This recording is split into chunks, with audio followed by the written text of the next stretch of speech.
आज असं काय झालं की आपल्या हितेशनीने डॉगेश भाईला बिस्किट खाऊ घातले. जय श्रीराम पब्लिक, तुमचं सर्वायवर आपण हरिश्चंद्रगड ट्रेक पार्ट 4 पर्यंत आलो होतो. हा पार्ट 5 आहे. आपण चालत चालत थोडं पुढे आलो होतो ना, आपल्या पायात क्रॅम्प आला होता, म्हणून आपल्यासाठी सार्थक भाऊनी मस्त ORSचं पाणी बनवलं होतं.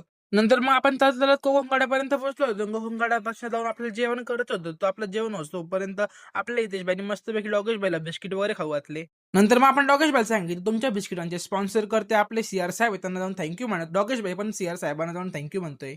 नंतर मग आपण आपल्या डॉगेश भाई बरोबर गेलो, पण डायरेक्ट आपल्याला नकारच देऊन टाकला. तर आपल्या सरांनी तो साप दिसताना आपण पळत पळत आलो, तेवढा साप पळून गेलेला होता. नंतर मग काय आपण सापाला मारली कोण, आपण जेवायला बसत होतो. जेवायला मस्त पैकी ना काकूंनी मसाले भात भाजी आणि पुरी ठेवली होती, एकदम मस्त जेवण होतं. जेवण वगैरे झाल्यानंतर आपल्या सरांनी आपल्याला थोडे इन्स्ट्रक्शन वगैरे दिले.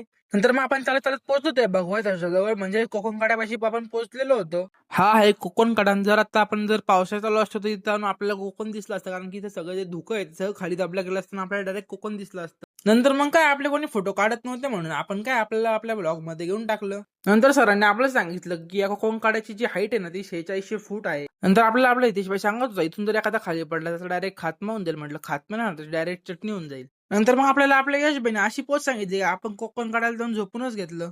आणि हा पब्लिक, हा आपला ब्लॉगचा पार्ट 5 आहे. पार्ट 6 लवकर येईल, त्यासाठी आपल्या चॅनलला फॉलो करून घेतो. पण सगळ्यांना बाय.